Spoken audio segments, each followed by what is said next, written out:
अगर आप social media पर एक्टिव हैं तो हो ही नहीं सकता कि ये ट्रेंड आपकी नजरों से बचा हो।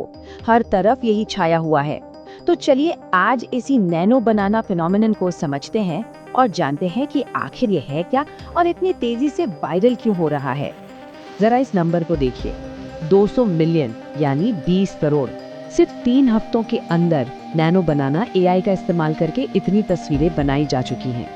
ये नंबर ही अपने आप में बताता है कि ये ट्रेंड कितना बड़ा हिट हुआ है। तो सवाल ये उठता है कि इस वायरल सेंसेशन के पीछे की वजह क्या है, और इससे भी बड़ा सवाल, ये हमारे कंटेंट बनाने और शेयर करने के तरीके को हमेशा के लिए कैसे बदल रहा है। चलिए इन्हीं सवालों के जवाब ढूंढते हैं। तो सबसे पहले यही समझते हैं कि ये नैनो बनाना ट्रेंड आखिर है क्या, क्योंकि ये कोई आम सोशल मीडिया फिल्टर या इफेक्ट बिल्कुल नहीं है। ये उससे कई ज्यादा है। देखिए, नैनो बनाना असल में गूगल के जेमिनाई एआई मॉडल के एक कमाल के फीचर का निकनेम है। और इसका काम, ये आपकी किसी भी आम सी फोटो को एक शानदार 3D डिजिटल मूर्ति या कह लीजिए फिगरिन में बदल देता है। और सबसे बढ़िया बात, ये बिल्कुल मुफ्त है। स्क्रीन पर देखिए ये फर्क कितना जबरदस्त है। एक तरफ है एक नॉर्मल सी तस्वीर और दूसरी तरफ एआई से बनी वही तस्वीर एक कमाल की 3D मूर्ति के रूप में। यही अनोखा और आकर्षक स्टाइल इसके वायरल होने की सबसे बड़ी वजहों में से एक है। तो अब सवाल ये है कि आखिर ये फीचर इतनी तेजी से, मतलब कुछ ही हफ्तों में पूरी दुनिया में कैसे छा गया। इसकी कहानी भी बड़ी दिलचस्प है। इस टाइमलाइन पे एक नजर डालिए। पहले हफ्ते में लॉन्च हुआ और सिर्फ 1.5 हफ्ते के अंदर ही सुंदर पिचाई से लेकर कई बॉलीवुड सितारों तक ने इसे इस्तेमाल करना शुरू कर दिया। और बस यहीं से इसकी रॉकेट जैसी ग्रोथ शुरू हुई। दूसरे हफ्ते तक 10 करोड़ और तीसरे हफ्ते तक तो ये आंकड़ा 20 करोड़ तक पहुंच गया। अच्छा, तो अब ये तो समझ आ गया कि ये है क्या और वायरल कैसे हुआ। तो चलिए अब देखते हैं कि ऐसी इमेज खुद कैसे बनाई जाए। और अच्छी बात यह है कि प्रोसेस बहुत ही ज्यादा आसान है। इसके लिए बस 4 सिंपल स्टेप्स हैं। सबसे पहले जेमिनाई ऐप खोलिए, फिर अपनी कोई भी फोटो अपलोड कीजिए।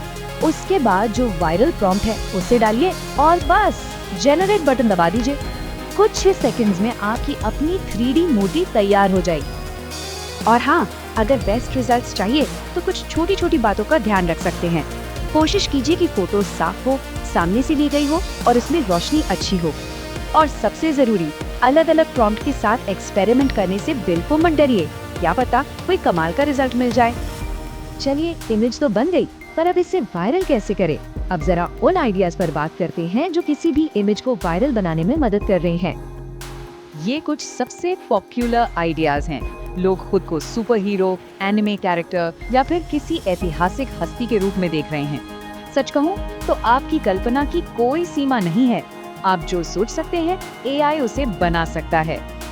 और इसका असर, वो तो बस पूछिए मत। एक यूजर ने बताया कि इस ट्रेंड की वजह से सिर्फ एक हफ्ते में उनके 10,000 फॉलोअर्स बढ़ गए। इससे अंदाजा लगाया जा सकता है कि ये ट्रेंड सोशल मीडिया ग्रोथ के लिए कितना पावरफुल साबित हो रहा है। लेकिन रुकिए, ये सिर्फ मजे मजे का ट्रेंड नहीं है। इसमें बिजनेस और मार्केटिंग के लिए भी बहुत बड़े मौके छिपे हुए हैं। आइए देखते हैं कैसे। इस टेबल को देखिए, ये सारी कहानी खुद बयां कर देगी। जहां एक पारंपरिक ग्राफिक डिजाइन बनाने में $50 से ज्यादा और कई घंटे या दिन लग जाते हैं, वहीं नैनो बनाना इमेज कुछ ही सेकंड में लगभग न के बराबर लागत में बन जाती है और उसकी पहुंच वो वायरल हो सकती है। इसी वजह से क्रिएटर्स और मार्केटर्स इसका फायदा उठाने के लिए नए नए तरीके निकाल रहे हैं। लोग इसकी फ्रीलांस सर्विस दे रहे हैं, कंपनियां इससे अपने ब्रांड का कंटेंट बनवा रही हैं और यहाँ तक कि डिजिटल कलेक्टिबल्स भी डिजाइन किए जा रहे हैं। मतलब मौकों की कोई कमी नहीं है। तो चलिए आखिर में जरा आगे की सोचते हैं और ये समझने की कोशिश करते हैं कि ये ट्रेंड हमें एआई से बनने वाले कंटेंट के भविष्य के बारे में क्या इशारा दे रहा है। एक्सपर्ट्स का तो यही मानना है कि ये सिर्फ एक झांकी है, असली पिक्चर तो अभी बाकी है। आज जो हम 3D इमेज देख रहे हैं, कल वो पर्सनल वीडियो, एनिमेशन और यहाँ तक कि इंटरैक्टिव 3D मॉडल्स में बदल जाएगी। ये वाकई क्रिएटिव टूल्स के एक नए युग की शुरुआत है। और ये हमें इस विश्लेषण के आखिर में एक बहुत बड़े सवाल के साथ छोड़ जाता है। जब हर किसी के हाथ में पलक झपकते ही वायरल कंटेंट बनाने की ताकत होगी, तब क्या होगा?